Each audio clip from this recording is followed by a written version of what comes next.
નમસ્કાર વિદ્યાર્થી મિત્રો, હું ડાભી ગોવિંદ. તો આપણે આગળના ભાગની અંદર ચર્ચા કરી રહ્યા હતા કે કોષ કેન્દ્રના પ્રકાર, એટલે કે આદિકોષ કેન્દ્રીય કોષો અને સુકોષ કેન્દ્રીય કોષો, જેના વિશેની આપણે ચર્ચા કરી ગયા છે. ત્યારબાદ એની સાથે સંકળાયેલો શબ્દ છે કોષ રસ. તો કોષ રસ વિશે પણ આપણે ચર્ચા કરી. હવે એનાથી આગળ તો આપણે એની અંદર પણ વાત કરી કોષીય અંગિકાઓ. તો કોષીય અંગિકાઓ કોને કહેવામાં આવે છે, કેટલા પ્રકારની કોષીય અંગિકાઓ છે, કઈ કઈ અંગિકાઓ છે, અંગિકાઓનું મુખ્ય કાર્ય શું હોય છે, તો એના વિશેની આપણે ચર્ચા કરવાની છે. તો સૌપ્રથમ આપણે વાત કરીશું કોષીય અંગિકા એટલે શું અને કોષીય અંગિકાઓ ના પ્રકારો જણાવવાના છે. તો કોષીય અંગિકાઓ એટલે શું?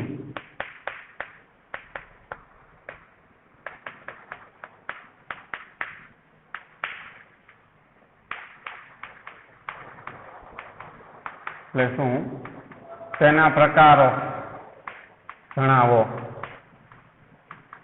તો કોષીય અંગિકાઓ કેટલા પ્રકારની છે, કયા કયા પ્રકારની હોય છે, એની આપણે વાત કરવી છે. સૌપ્રથમ આપણે વાત કરશું કોષીય અંગિકા એટલે શું, કોને કોષીય અંગિકા કહેવામાં આવે છે. તો જો કોષીય અંગિકાઓ આપણે આગળ પણ વાત કરી કે પટલીય અંગિકાઓ છે એ સુકોષ કેન્દ્રીય કોષો હોય, તો સુકોષ કેન્દ્રીય કોષોની અંદર પટલીય અંગિકાઓ હાજર હોય છે. તો આજે સુકોષ કેન્દ્રીય કોષો હોય છે, તો સુકોષ કેન્દ્રીય કોષોની અંદર વિવિધ પ્રક્રિયાઓ છે. વિવિધ પ્રક્રિયાઓ એકબીજાથી અલગ રાખવા માટે ઘણી બધી પ્રક્રિયાઓ થતી, ઘણી બધી પ્રક્રિયાઓને એકબીજાથી શું રાખવી છે, અલગ રાખવી છે. બધી પ્રક્રિયા સાથે મિશ્ર ન થઈ જાય તો એકબીજાથી અલગ રાખવા માટે કોષ રસમાં પટલથી આવરિત શું હોય, નાની રચનાઓ તમને જોવા મળે છે. અને આ જે નાની રચનાઓ તમને જોવા મળે છે, તો આ રચનાઓને શું કહેવામાં આવે છે, કોષીય અંગિકાઓ કહેવામાં આવતું હોય છે. ખાસ કરીને યાદ રાખજો, સુકોષ કેન્દ્રીય કોષો હોય છે તેની અંદર વિવિધ પ્રકારની પ્રક્રિયાઓને એકબીજાથી અલગ રાખવા માટે કોષ રસની અંદર શું કરવામાં આવે છે, એક પટલથી આવરિત રચનાઓ તમને જોવા મળે છે. અને પટલથી આવરિત જે રચનાઓ હોય છે, આવી રચનાને કોષીય અંગિકાઓ તરીકે ઓળખવામાં આવે છે. તો સુકોષ કેન્દ્રીય કોષો વિવિધ પ્રક્રિયાઓને એકબીજાથી અલગ રાખવા માટે ખાસ કરીને યાદ રાખજો કે સુકોષ કેન્દ્રીય કોષો શું કરે છે કે સુકોષ કેન્દ્રીય કોષો વિવિધ કાર્યો અથવા તો વિવિધ જે પ્રવૃત્તિઓ છે તેની અંદર ઘણી બધી પ્રક્રિયાઓ થતી હોય. તો સુકોષ કેન્દ્રીય કોષો વિવિધ પ્રક્રિયાઓને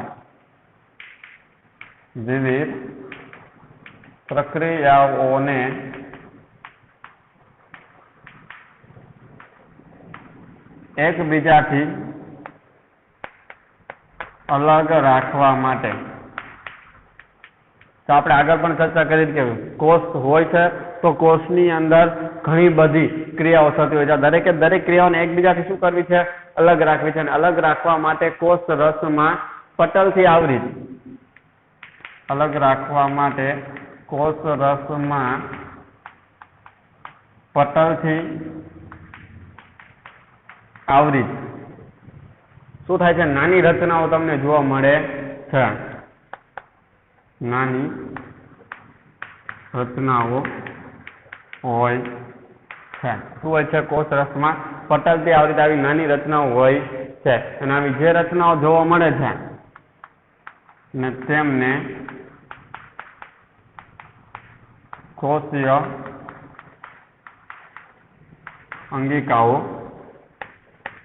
કહે છે. જો સુકોષ કેન્દ્રીય કોષો હોય તો સુકોષ કેન્દ્રીય કોષોની અંદર શું થતી, વિવિધ પ્રકારની ક્રિયાઓ થતી હોય છે. તો વિવિધ પ્રકારની ક્રિયાઓને શું કરવી છે, એકબીજાથી અલગ રાખવી છે.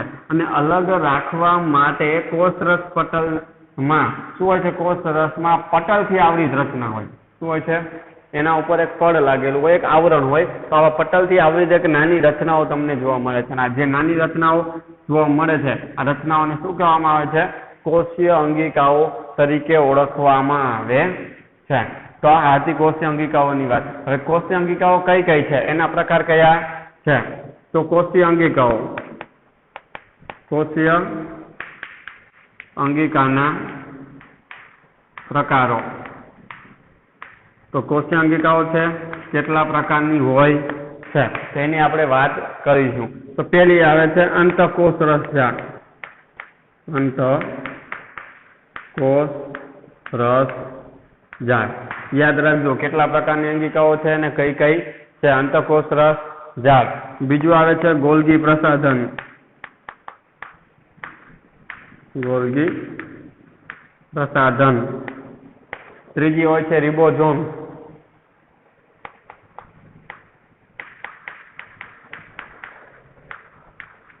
ચોથી હોય છે લાઇસોઝોમ.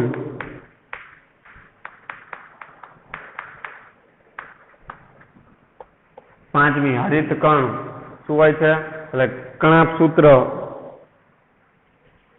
અગત્યની છે તેની આપણે વાત કરીશું. કણાપ સૂત્ર. છઠ્ઠી છે તમને આપવામાં આવી છે રંજક કણ.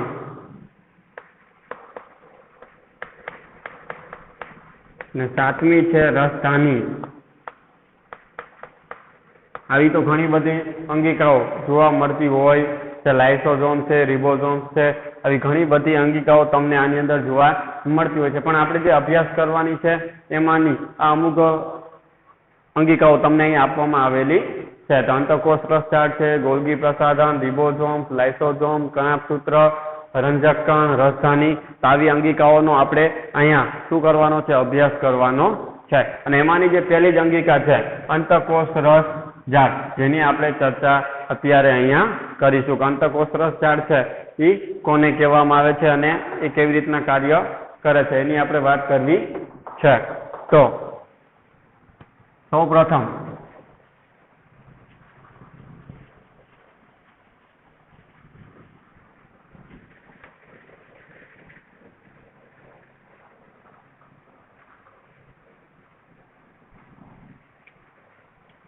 તમને પ્રશ્ન પૂછે કે અંતઃકોષ રસ ઝાડ સમજાવો. અંતઃકોષ રસ ઝાડ સમજાવો. પ્રશ્ન પૂછે કે અંતઃકોષ રસ ઝાડ શું કરવાની છે? સમજાવવાની છે. અંતઃકોષ રસ ઝાડ કેટલા પ્રકારની હોય, કયા કયા એના પ્રકાર છે, એના કાર્ય શું હોય છે, એનું સ્થાન શું હોય છે, એની રચના કેવી છે, એ દરેક ભાગની આપણે અહીંયા ચર્ચા કરવાની છે. તો સૌપ્રથમ અંતઃકોષ રસ ઝાડ. તો એનું સ્થાન પહેલા તો અંતઃકોષ રસ ઝાડ હોય છે ક્યાં હોય છે? તો એનું સ્થાન આપણે નક્કી કરવાનું છે કે અંતઃકોષ રસ ઝાડ ક્યાં હોય છે. તો સુકોષ કેન્દ્રી કોષના સમગ્ર કોષ રસના જે વિસ્તાર હોય છે એ વિસ્તારની અંદર સમકેન્દ્રિત રીતે પથરાયેલી પટલમય રચના ધરાવે છે. પહેલા તો જો અંતઃકોષ રસ ક્યાં જોવા મળે? સુકોષ કેન્દ્રી કોષો હોય. શું હોય? સુકોષ કેન્દ્રી કોષો. ના સુકોષ કેન્દ્રી કોષના સમગ્ર વિસ્તાર, સમગ્ર કોષ રસ હોય છે. તો એ કોષ રસના સમગ્ર વિસ્તારમાં પથરાયેલી સુવ્યવસ્થિત તથા સુકેન્દ્રિત રીતે ગોઠવાયેલી એક પટલમય રચના હોય છે. એટલે કે સુકોષ કેન્દ્રી કોષના સુકોષ કેન્દ્રી કોષના સમગ્ર કોષ રસના સુકોષ કેન્દ્રી કોષના સમગ્ર કોષ રસના વિસ્તારમાં સમકેન્દ્રિત એટલે સરખી રીતે શું હોય? સમકેન્દ્રિત પથરાયેલી, સમકેન્દ્રિત રીતે પથરાયેલી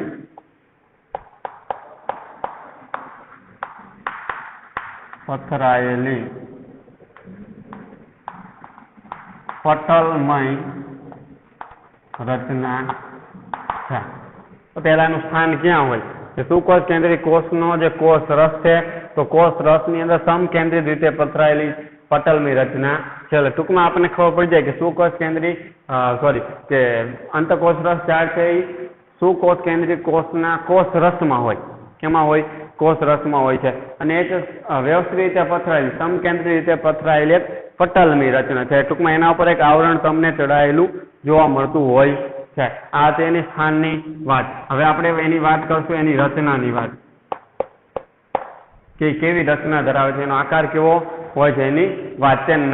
લાંબી હોય છે, નલિકામય કે ગોળાકાર અથવા તો કોથળી જેવી રચનાઓની બનેલી આવૃત જાડીમય એટલે કે જાડીમય સ્વરૂપ ધરાવે છે. તે લાંબી હોય, નળાકાર હોય કે પછી ગોળાકાર હોય કે પછી કોથળી જેવી રચનાની બનેલી આવૃત જાડીમય સ્વરૂપ ધરાવે છે કે તે લાંબી, નળાકાર કે ગોળાકાર, નળાકાર અથવા તો ગોળાકાર, પછી અથવા તો કોથળી જેવી, અથવા તો કોથળી જેવી રચના ધરાવતી, કોથળી જેવી રચના ધરાવતી શું હોય છે? રચનાઓની બનેલી આવૃત જાળીરૂપ સ્વરૂપ જેવી રચના ધરાવતી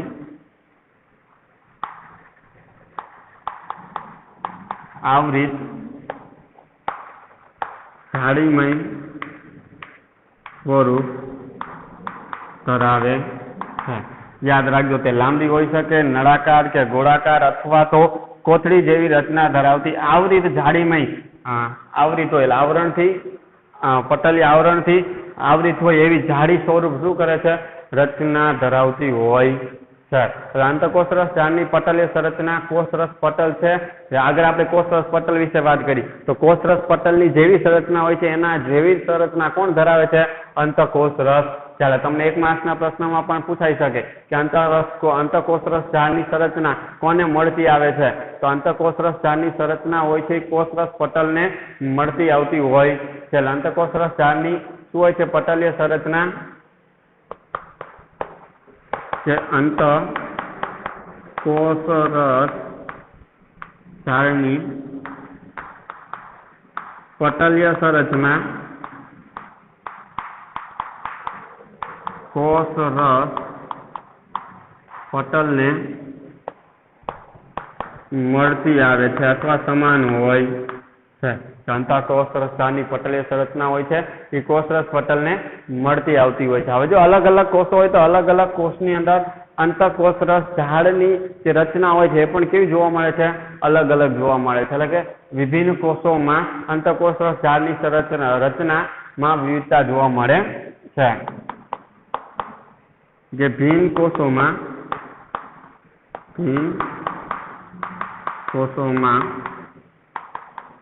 અંતઃકોષરસ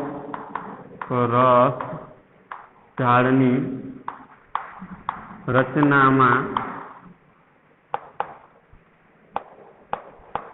ભિન્નતા જોવા મળે છે. ટૂંકમાં અલગ અલગ કોષો હોય તો અલગ અલગ કોષોની અંદર અંતઃકોષરસ ઝાડની રચના છે એ કેવી હોય? અલગ અલગ હોય છે. લાંબી હોઈ શકે, નળાકાર કે ગોળાકાર અથવા તો કોથળી જેવી પટલીય રચના ધરાવતું હોઈ શકે છે. તે હંમેશા જાળીરૂપ તંત્રમય રચનાનું નિર્માણ કરે છે, પરંતુ એનું જે રચના હોય છે એ જાળીમય હોય. અહીં આગળ જો આપણે વાત કરી કે કોના જેવી જાળીમય સ્વરૂપ ધરાવે એટલે તે હંમેશા શું હોય છે? કે તે હંમેશા જાળીમય સ્વરૂપ ધરાવે. કેવું છે? જાળીરૂપ તંત્રમય, જાળીરૂપ તંત્રમય રચનાનું શું કરે છે? રચનાનું નિર્માણ કરે છે. આ ખાસ યાદ રાખવું, તે હંમેશા જાળીરૂપ તંત્રમય રચનાનું એટલે કે જાળીરૂપ તંત્રનું શું કરે છે? નિર્માણ. ટૂંકમાં એની જે રચના હોય છે જાળીરૂપ હોય. કેવી હોય છે? જાળીરૂપ રચના તમને જોવા મળે છે. એટલે શું કોષ કેન્દ્ર કોષ છે એનો પેલું સ્થાન છે કે કોષ રસમાં તમને જોવા મળે છે. એક પટલમય રચનાથી પથરાયેલી રચના તમને જોવા મળે છે કે તે લાંબી હોઈ શકે, નળાકાર, ગોળાકાર અથવા તો કોથળી જેવી જાળીરૂપ રચના ધરાવતી હોઈ શકે છે. તે અંતઃકોષરસ ઝાડની પટલીય સંરચના છે કોષરસ પટલ જેવી જ હોય છે અને સમાન મળતી આવે છે. અલગ અલગ કોષ હોય તો અલગ અલગ કોષની અંદર અંતઃકોષરસ ઝાડની જે રચના હોય છે એ પણ અલગ હોય છે અને તે હંમેશા જાળીમય તંત્રમય રચના ધરાવતું હોય છે. તેનું નિર્માણ કરે છે. હવે જે અંતઃકોષરસ ઝાડ છે અંતઃકોષરસ ઝાડના બે પ્રકાર છે.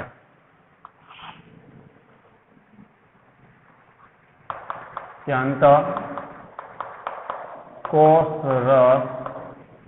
ઝાડના પ્રકાર. તો અંતઃકોષરસ ઝાડ છે બે પ્રકારમાં વિભાજિત કરવામાં આવતી હોય છે.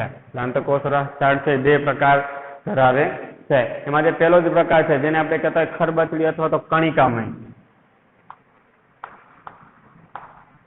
ખરબચડી અથવા તો કણિકામય અંતઃકોષ રસ જાળ. ત્યારે બીજી આવે લીસી. શું કહેતા હોય? લીસી અંતઃકોષ રસ જાળ. લીસી અંતઃકોષ રસ જાળ અથવા તો કોષ રસ જાળ અથવા તો અંતઃકોષ રસ જાળ તરીકે આપણે એને ઓળખી શકીએ છે. ટૂંકમાં રફલી હોય, આ બે સ્મૂથ હોય, લીસી હોય, આ રફ હોય, આ સ્મૂથ હોય છે. જેને આપણે કેવું હોય તો RER એટલે કે રફ એન્ડોપ્લાસ્ટિક રેક્ટિક્યુલમ અને સ્મૂથ એન્ડોપ્લાસ્મિક શું કહેવાય? રેક્ટિક્યુલમ કહેવામાં આવે છે. પણ આપણે અંગ્રેજી નામની કોઈ જરૂરિયાત હોય નહીં. તો સૌપ્રથમ આ ખરબચડી છે, તેના વિશે આપણે વાત કરીશું. ખરબચડી કણિકામાં અંતઃકોષ રસ જાળ છે કેવી હોય છે? તો તેની સપાટી પર રિબોઝોમ્સ આવેલા. જો ખરબચડી સપાટી હોય, આના પર શું આવેલા હોય છે? કે તેની સપાટી પર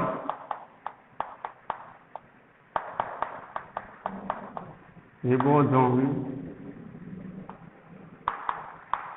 આવેલા હોય. જો અગત્યનું છે રિબોઝોમ, આ ખાસ કરીને યાદ રાખવાનું છે કે તેની સપાટી પર શું આવેલું હોય છે? રિબોઝોમ આવેલા તમને જોવા મળે છે. અને તે પ્રોટીન સંશ્લેષણ, આ રિબોઝોમ આવેલા છે એટલા જ માટે કઈ ક્રિયા કરી શકે છે? પ્રોટીન સંશ્લેષણ, પ્રોટીનનું નિર્માણ કરવાની ક્રિયા કરી શકે છે. તેથી તે શું કરી શકે છે? પ્રોટીનનું, એટલે કે તે પ્રોટીન સંશ્લેષણનું કાર્ય કરે છે. તે પ્રોટીન સંશ્લેષણનું કાર્ય કરે છે. અહીંથી એક આપણે રિબોઝોમ આગળના જોયા હતા, અંતઃકોષ રસ જાળ છે, અંગિકાઓ છે, એની અંદર આ રિબોઝોમની ચર્ચા કરી હતી. પણ એક અલગ પ્રકાર સ્વરૂપમાં પણ તમે એને દર્શાવી શકતા હોય છો. યાદ રાખજો, ખરબચડી અથવા તો કણિકામય અંતઃકોષ રસ જાળ છે, તેની સપાટી પર ખાસ કરીને શું જોવા મળે છે? રિબોઝોમ. અને રિબોઝોમ છે એટલા માટે જે શું કરી શકે છે? પ્રકાશ સંશ્લેષણ એટલે પ્રોટીન સંશ્લેષણની ક્રિયા કરી શકતા હોય છે. એટલે કે પ્રોટીનનું નિર્માણ કરવાની ક્રિયાઓ થઈ શકતી હોય છે. જ્યારે આની સપાટી પર રિબોઝોમ હોતા નથી. જ્યારે લીસી સપાટી હોય, લીસી અંતઃકોષ રસ જાળ હોય તો તેની સપાટી પર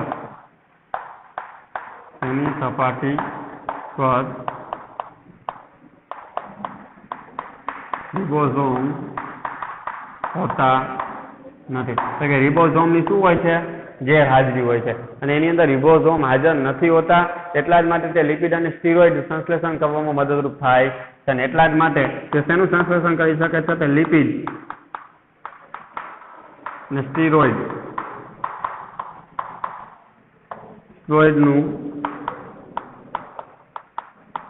સંશ્લેષણ કરવામાં મદદરૂપ બને છે. એટલે કે આપણે ચરબી કહેતા હોય, ચરબી અને સ્ટીરોઇડ નું સંશ્લેષણ કરવામાં શું કરે છે? મદદરૂપ બનતી હોય છે. તો અંતઃકોષ રસ જાળના બે પ્રકાર છે, ખરબચડી સપાટી, ખરબચડી અંતઃકોષ રસ જાળ, અને બીજું લીસી અંતઃકોષ રસ જાળ. તો ખરબચડી સપાટી હોય તો એના ખરબચડી અંતઃકોષ રસ જાળ તો એના સપાટી પર રિબોઝોમ હાજર હોય અને એટલા જ માટે પ્રોટીન સંશ્લેષણનું કાર્ય કરી શકાય. યાદ રાખો, રિબોઝોમ હોય એટલે પ્રોટીનનું સંશ્લેષણ કરી શકે. આના પર રિબોઝોમ હાજર નથી હોતા એટલા માટે તે લિપિડ અને સ્ટીરોઇડનું શું કરી શકે છે? સંશ્લેષણ કરવામાં મદદરૂપ બનતા હોય છે. તો આ હતા એના પ્રકારની વાત. હવે એના કાર્યો છે. તો આ કાર્યો ખૂબ જ અગત્યના હોય છે. કે અંતઃકોષ રસ જાળ છે એનું કાર્ય શું હોય છે? તો અંતઃકોષ રસ જાળના કાર્યો કે કયા કયા કાર્યો તે કરે છે તેની વાત આપણે કરવી છે. તો અંતઃકોષ રસ જાળનું સૌથી અગત્યનું સૌથી પ્રથમ કાર્ય શું થાય? કે તે કોષ કેન્દ્ર અને કોષ રસ વચ્ચે વિવિધ પ્રદેશોના દ્રવ્યના વહન માટે અંતઃકોષ રસ જાળ વહન માર્ગ તરીકે કાર્ય કરે છે. સામાન્ય રીતે આપણે સમજી લો કે આવી રીતના કોઈ પણ કોષ હોય, આ એનું કોષ કેન્દ્ર છે અને આ શું છે? એનો કોષ રસ. તો અહીંયા આ જે ભાગ છે, અહીંયા તમને શું જોવા મળતું હોય? આવી રીતના કોઈ અંગિકા જોવા મળે છે. તો અંગિકા શું કરે છે? કોષ રસ અને જે કોષ કેન્દ્ર છે, તો કોષ રસ અને કોષ કેન્દ્ર વચ્ચે જે કાંઈ પણ દ્રવ્યો હોય છે, કોઈ પણ દ્રવ્ય હોય છે, તો કોઈ પણ દ્રવ્યનો વહનનો માર્ગ કોણ પૂરો પાડે છે? એ અંગિકા પૂરી પાડતી હોય છે. એટલે અહીંયા આ અંગિકા છે. શું છે? અંગિકા. આ અંગિકા શું કરે છે? કોષ રસ અને કોષ કેન્દ્ર વચ્ચેનો માર્ગ પૂરો પાડે છે. તમે કહી શકો કોષ કેન્દ્ર અને કોષ રસ વચ્ચે કે કોષ રસના વિવિધ પ્રદેશોમાં દ્રવ્યના વહન માટે અંતઃકોષ રસ ઝાડ છે વહન માર્ગ તરીકે કાર્ય કરે છે. તો કે તે કોષ કેન્દ્ર અને કોષ રસ વચ્ચે વિવિધ દ્રવ્યોના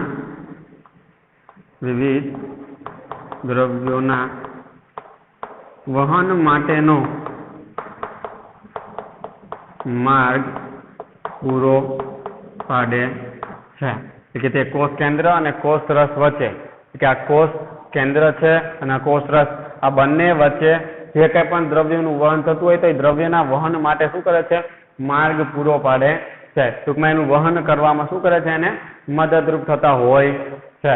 હવે બીજું છે કોષના અગત્યના કાર્ય માટે આવશ્યક પ્રોટીન અને લિપિડનું નિર્માણ કરે છે. બીજું અંતઃકોષ રસ ઝાડનું કાર્ય આપણે જોયું. અહીં જો રિબોઝોમ છે તો એ પ્રોટીનનું નિર્માણ કરી શકે છે.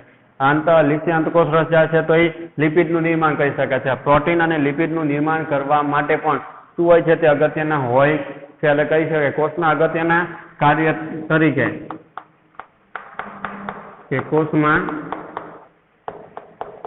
અગત્યના કાર્ય માટે તે પ્રોટીન અને લિપિડનું નિર્માણ કરે છે. શેનું નિર્માણ કરે છે? પ્રોટીન અને લિપિડનું. કે જો આના દ્વારા પ્રોટીનનું નિર્માણ થાય છે, ખરબચડી દ્વારા અંતઃકોષ રસ દ્વારા લિપિડનું નિર્માણ થાય છે. નિર્માણ કરવામાં અગત્યનો ભાગ ભજવે છે ને કેટલાક પ્રોટીન અને લિપિડનો કોષ રસ પટલના બંધારણમાં ઉપયોગી, જ્યારે કેટલાક ઉત્સેચકો અને અંતસ્ત્રાવો તરીકે કાર્ય કરે છે. એટલે કે પ્રોટીન અને લિપિડ છે આ જે કોષ રસ પટલ છે તો કોષ રસ પટલ હોય છે તેના બંધારણમાં ઉપયોગી બને છે. એ સિવાય ઘણા બધા પ્રોટીન ના ઉત્સેચકો તરીકે પણ કાર્ય કરતા હોય છે કે બંધારણમાં, અને જ્યારે કેટલાક ઉત્સેચક અને અંતસ્ત્રાવો તરીકે કાર્ય કરે છે. તો આ પ્રોટીન અને લિપિડ કોષ રસ પટલના બંધારણમાં અને કેટલાક પ્રમાણમાં ઉત્સેચકો અને અંતસ્ત્રાવો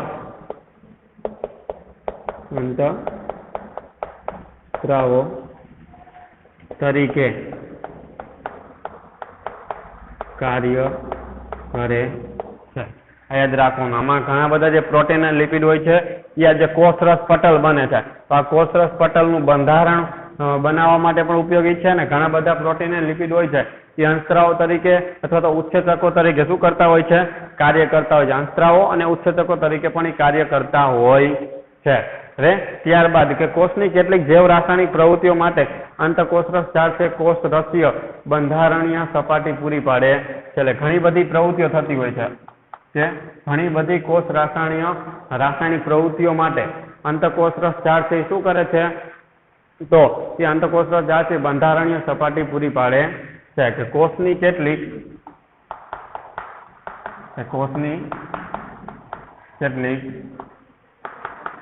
જૈવ રાસાયણિક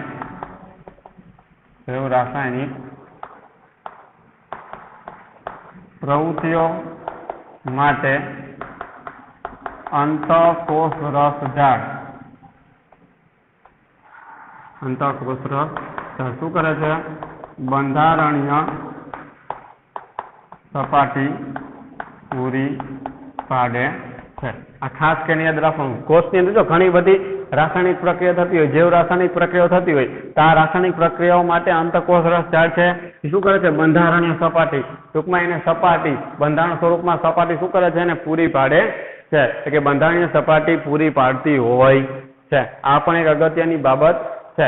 ત્યારબાદ પૃષ્ઠવંશી પ્રાણીઓ એટલે કે પૂંછડી વાળા, ટૂંકમાં જે પ્રાણીઓ હોય છે તો પૃષ્ઠવંશી પ્રાણીઓના યકૃત કોષમાં લીસી અંતઃકોષ રસ ઝાડ ઘણા જે વિષારી દ્રવ્યો, ટૂંકમાં જે ઝેરી દ્રવ્યો હોય છે એ ઝેરી દ્રવ્યોનું શું કરે છે? દવાઓ બનાવવા, કે દવાઓને બિનવિષારક બનાવવામાં, કે જે કંઈ પણ ઝેરી દવાઓ છે એને બિનઝેરી બનાવવામાં શું બને છે? ઉપયોગી બને છે. કે પૃષ્ઠવંશી પ્રાણીઓના યકૃત કોષોમાં, પૃષ્ઠવંશી પ્રાણીઓના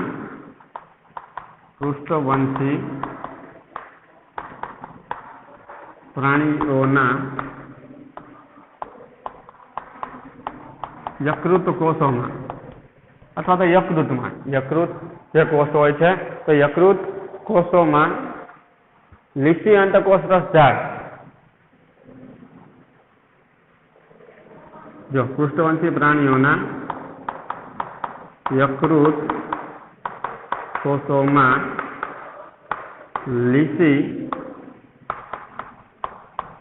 અંતઃકોષ રસ ઝાડ, અંતઃકોષ રસ ઝાડ શું કરે છે? જો પૃષ્ઠવંશી પ્રાણી હોય તો પૃષ્ઠવંશી પ્રાણીઓના જે યકૃત હોય, યકૃતની અંદર રહેલા જે કોષો હોય છે તો યકૃતની અંદર રહેલા કોષોની અંદર જે લીસી અંતઃકોષ રસ ઝાડ છે તો લીસી અંતઃકોષ રસ ઝાડ છે એ શું કરે છે? ઘણા બધા જે વિષારી દ્રવ્યો હોય છે, ઘણા બધા વિષારી દ્રવ્યો અને દવાઓને અંતઃકોષ રસ ઝાડ ઘણા વિષારી દ્રવ્યો અને દવાઓને બિનવિષારક શું કરે છે? બિનવિષારક. તો ટૂંકમાં જે ઝેરી દ્રવ્યો હોય છે, આ ઝેરી દ્રવ્યો છે, ઝેરી દવાઓ છે એને બિનવિષારક બનાવે. શું બનાવે છે? બિનવિષારક